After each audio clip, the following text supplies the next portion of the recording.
LS मराठीमध्ये आपलं स्वागत। सुरुवातीला पाहूयात हेडलाईन्स। विद्यार्थ्यांवरील लाठीमार आणि गोळीबाराच्या मुद्द्यावरून राहुल गांधींचा अमित शाह यांच्यावर गंभीर आरोप। अमित शाह संसदेत येऊन उत्तर देण्याची हिम्मत दाखवत नाहीत, राहुल गांधींचा हल्लाबोल। झारखंडमध्ये आंदोलन करणाऱ्या हजारो विद्यार्थ्यांवर पोलिसांचा लाठीचार्ज। विधानसभा घेराव मोर्चा दरम्यान पोलिसांची कारवाई। आधी वॉटर कॅनन, त्यानंतर अश्रुधुराचा मारा आणि लाठीचार्ज सुद्धा।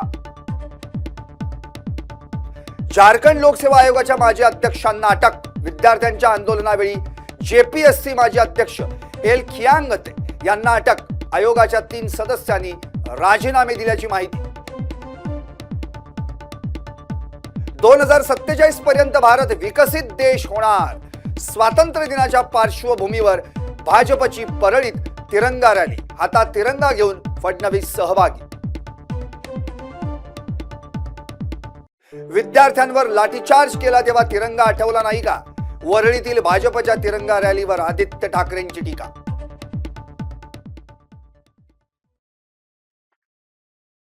नमस्कार, मी संदीप आणि आता बातम्या विस्ताराने। लाठीचार्ज, पॅलेट गनच्या वापरावर शाह यांना उत्तर द्यावंच लागेल। राहुल गांधी यांचं पत्रकार परिषदेतून गृहमंत्र्यांना सवाल करण्याची ही भूमिका। सरकारनं काय केलं हे सांगण्याची त्यांच्यात हिम्मत नाही। गृह मंत्रालयाकडून खिळ्यांच्या काठीनं लाठीचार्जचे आदेश देण्यात आले। विद्यार्थ्यांना झालेल्या मारहाणीवरून मोदींनी माफी मागावी असं राहुल गांधींनी म्हटलंय।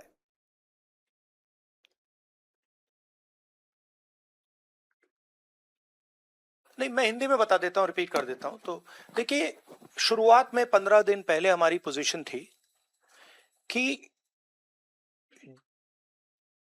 होम मिनिस्ट्री से पैलेट गन चलाने का, कील वाली लाठी चलाने का ऑर्डर आया था और पूरे देश ने देखा कि हमारे स्टूडेंट्स को मारा गया, पैलेट गन से अंधा किया गया। हमारी पहली डिमांड थी कि होम मिनिस्टर आए और देश को क्लियरली बता दें, या उन्होंने ऑर्डर दिया और वो कल्पेबल हैं और उन्होंने हमारे बच्चों पर गोली चलाई, युवाओं पर गोली चलाई, या उनको मालूम ही नहीं था और किसी और ने ऑर्डर दे दिया और फिर वो इनकॉम्पिटेंट है। और हमारा कहना था कि इस पर उनको स्टेटमेंट देनी चाहिए और हम उनका इस्तीफा मांग रहे हैं। सेकंड पॉइंट, जो हमारे स्टूडेंट्स पे दिल्ली में गोली चलाई गई, मारा गया, उसके लिए प्रधानमंत्री को अपोलोजाइज करना है। शेतकरी प्रश्नांवर पवारांच्या खासदारांची मोदींसोबत भेट झाली असं वक्तव्य मंत्री गिरीश महाजनांनी केलंय। मोदींच्या भेटीत शेतकऱ्यांचे प्रश्न मांडले असं महाजन म्हणाले।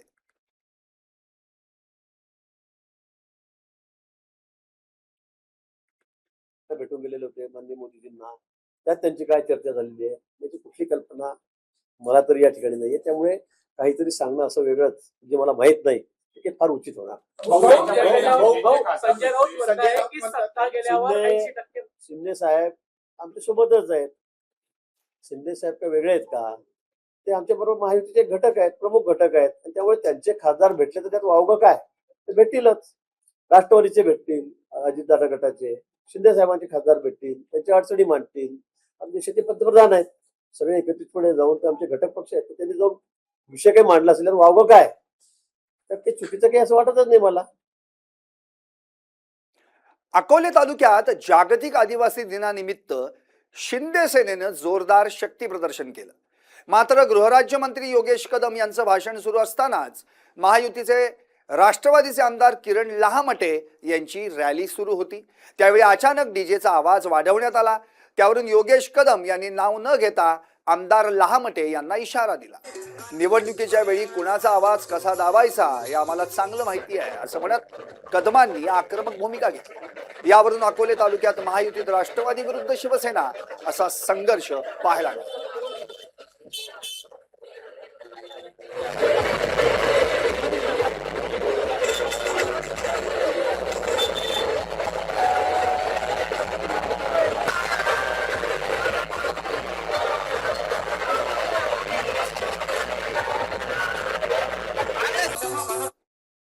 चालू झाल्यापासून डीजेचा आवाज पलीकडे वाढलाय, परंतु काही फरक पडत नाही. यांचा आवाज दाबण्याची ताकद ही शिवसैनिकांमध्ये आहे.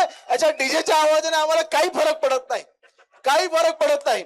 शिवसैनिकाचा आवाज कोणी दाबू शकत नाही. माननीय एकनाथ शिंदे साहेबांचा आवाज कोणी दाबू शकत नाही. आणि विशेष म्हणजे मारुती सारख्या आदिवासी नेत्याचा आवाज कोणी दाबू शकत नाही. हे या निमित्तानं सांगतोय, काही फरक पडत नाही. निवडणुकीच्या वेळेला बरोबर कोणाला दाबायचं आम्हाला सगळं माहिती आहे. अशा अशा अशा चिल्लर गोष्टीला आम्ही दुर्लक्ष करतो. आज गृहराज्यमंत्री आदेश आत्ताच देऊ शकतो, पण मला वातावरण बिघडवायचं नाही. आनंदाचं वातावरण आहे.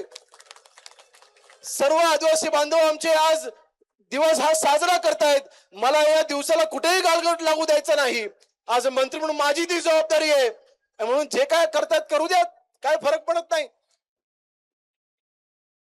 नाशिक पुणे रेल्वे आंदोलन ही राजकीय स्टंटबाजी होती. आमदार अमोल खताळ यांचा बाळासाहेब थोरात आणि सत्यजित तांबे यांच्यावर निशाणा साधत त्यांनी हा सवाल केलाय. काकोडकर समितीची अहवाल येणं बाकी असताना आंदोलनाची काय गरज होती असा सवाल करत आमदार खताळ यांनी विरोधकांवर निशाणा साधला.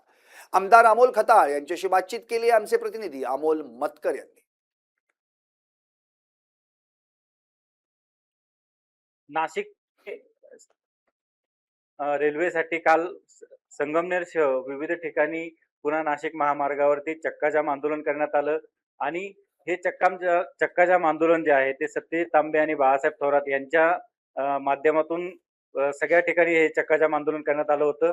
आता त्या संदर्भात आपल्याशी बोलण्यासाठी विद्यमान आमदार अमोल खताळ आहेत. सर, काल चक्काजाम आंदोलन हे करण्यात आलं संगमनेर शहरात, हिवरगाव पावसा टोल नाक्यावरती आणि सिन्नर तालुक्यातही. हे तांबे आणि थोरात यांच्या नेतृत्वाखाली करण्यात आलं होतं. तर काय प्रतिक्रिया पहिली? नाही, रेल्वे नाशिक पुणा जो आहे हा अतिशय जिव्हाळ्याचा विषय आहे. ती संगमनेर मार्गे गेली पाहिजे या मताचाही मी आहे, आणि त्या दृष्टीने मी सुद्धा माझ्या स्तरावरती पाठपुरावा करतोय. काल जे आंदोलन झालं संगमनेरमध्ये म्हणाल आणि सिन्नरमध्ये, बाकीच्या ठिकाणी आंदोलन तर सर्वपक्षीय झालेत, परंतु संगमनेरचं आणि सिन्नरचं असं मी म्हणल का हे फक्त काँग्रेस पक्षाचं आंदोलन होतं आणि एक कुटुंबापुरतं मर्यादित असलेलं हे आंदोलन होतं. त्यामुळं त्यावरती मी जास्त भाष्य न करता रेल्वे कशी होईल, मुख्यमंत्री महोदयांनी जो शब्द दिलाय, जी समिती स्थापन केली, आम्ही मुख्यमंत्री महोदयांकडे गेल्यानंतर विनंती केली होती.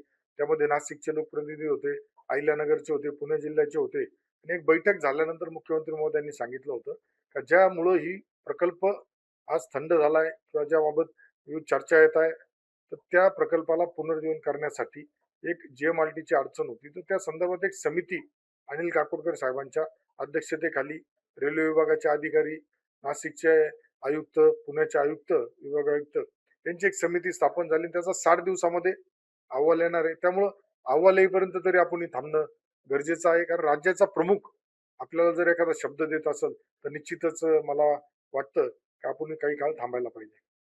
तर काल जर पाहिलं तर त्या आंदोलनाच्या माध्यमातून खताळ आणि पालकमंत्री विखे पाटील यांना जास्त टार्गेट करण्यात आलं. त्यांच्यावरती टिप्पणी झाली त्या ठिकाणी.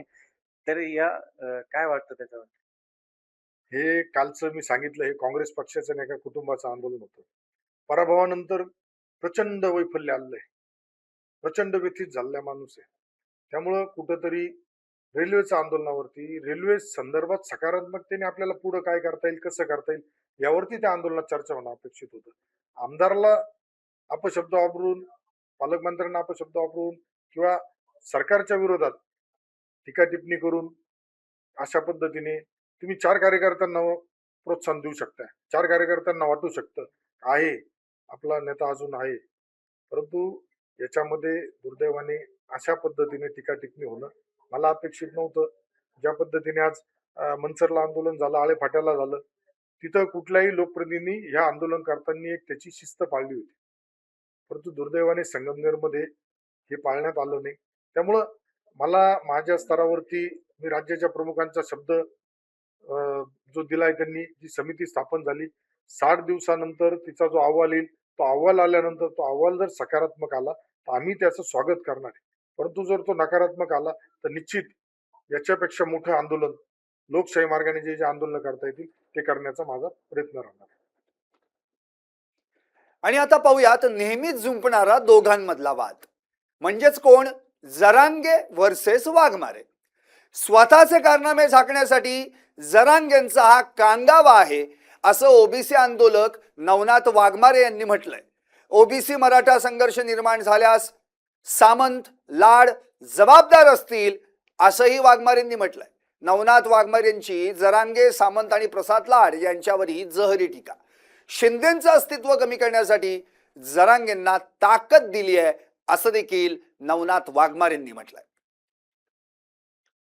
दिवस जरांगे आता स्वतः जरांगीनी मान्य केलंय आणि जरांगे एकनाथ शिंदेला घोडे लावण्याचं काम करताय. आणि विशेषतः काय झाले, आता त्यांच्यामध्ये उदय सामंत नावाचा मंत्री, याला उपमुख्यमंत्री होण्याचे स्वप्न पडायला आलेत. म्हणून तो जरांगेला सुपाऱ्या देऊन कुठतरी एकनाथ शिंदेवर भुंकायचं सांगताय, एकनाथ शिंदेना टार्गेट करण्याचं सांगताय.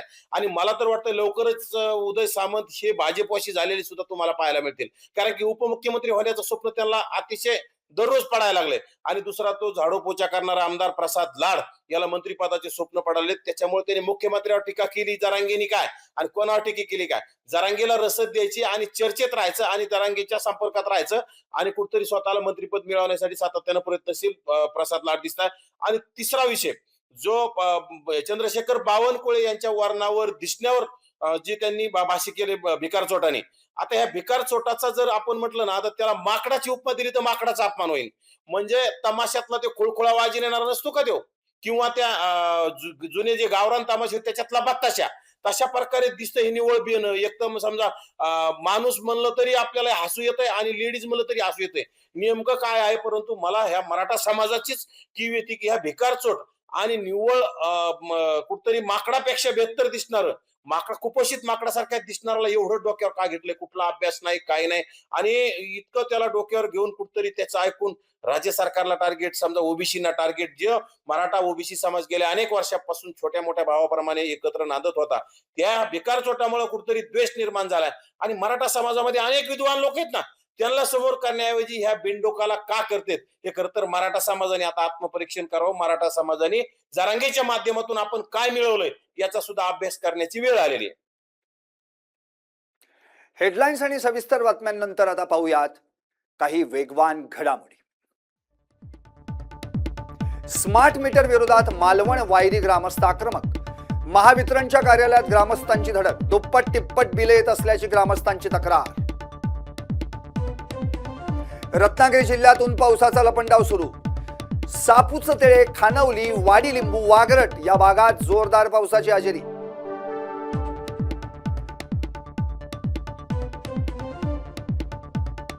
माजी खासदार समीर भुजबळ यांच्या हस्ते डोंगरगाव साठवण तलावात जलपूजन. येवल्याचा दुष्काळ कायमस्वरूपी संपवण्यासाठी प्रयत्न सुरू. समीर भुजबळांची माहिती. कर्जत तालुक्यातील खांडपे कोंदिवडे रस्त्यावरील खड्डे बुजवण्यास सुरुवात. विद्यार्थिनींनी रिपोर्टिंग करत मांडली होती रस्त्याची दुरवस्था.